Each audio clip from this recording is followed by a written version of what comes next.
Resistance किसी भी circuit के अंदर जब कभी करंट फ्लो करता है तो उसके करंट को अपोज करने का काम करता है। रेजिस्टेंस क्या होता है? एक प्रॉपर्टी होती है कंडक्टर की जो बेसिकली करंट फ्लो करने को अपोज करता है, opposes the flow of current. कैसे आता है? तो जब भी कभी किसी कंडक्टर में करंट फ्लो करता है तो उस कंडक्टर के अंदर इलेक्ट्रॉन्स होते हैं जिनकी मोशन की वजह से करंट बनता है। उस मोशन के रुकने को ही बोलते हैं रेजिस्टेंस। कब रुकेगा? तो जब इलेक्ट्रॉन फ्लो करते हैं। बेसिकली चार्ज का मतलब होता है इलेक्ट्रॉन का फ्लो करना। इलेक्ट्रॉन जब मूव करते हैं तो आपस में टकराते हैं, ऐसे टकराते हैं, तो इन टकराने की वजह से डिस्टर्बेंस क्रिएट होती है and that disturbance is called resistance of the conductor. अब ये डिपेंड करता है चार फैक्टर्स पे। किस किस पे? रेजिस्टेंस जो होता है प्रोपोर्शनल होता है एल की, इनवर्सली प्रोपोर्शनल होता है ए की, और डिपेंड करता है मटेरियल पे। ये इसका बेसिक सा फॉर्मूला होता है। और बेसिकली यहाँ पे जो रो आता है इसको आर एच ओ लिखते हैं और इसको बोलते हैं रेजिस्टिविटी। क्या बोलते हैं?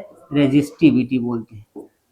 एक इंपॉर्टेंट हम ध्यान समझना कि अगर लेंथ ज्यादा हुई कंडक्टर की तो उसका रेजिस्टेंस ज्यादा होगा, लेंथ कम होगी तो रेजिस्टेंस कम होगा। वायर को हमने किसी वायर को स्ट्रेच करके डबल कर दिया, एक ही वायर तक खींच के डबल कर दिया, तो उसका जो नया आर बनेगा वो हो जाएगा 4R। आर वाला जो पहले वाला आर है, यहाँ पर जो आर है वो पहले वाला आर होगा और ये 4 टाइम्स मल्टीप्लाई हो जाएगा। अगर किसी वायर को हमने बैंड कर दिया, तो कोई वायर हमें गिवन था, हमने उसको बैंड करके छोटा कर दिया, हाफ कर दिया, तो उसका जो आर डैश होगा मतलब नया आर बनेगा वो पहले वाले आर का 4 टाइम्स कम हो जाएगा, तो आर बाई 4। ये हमारा बेसिक कॉन्सेप्ट फॉर रेजिस्टेंस।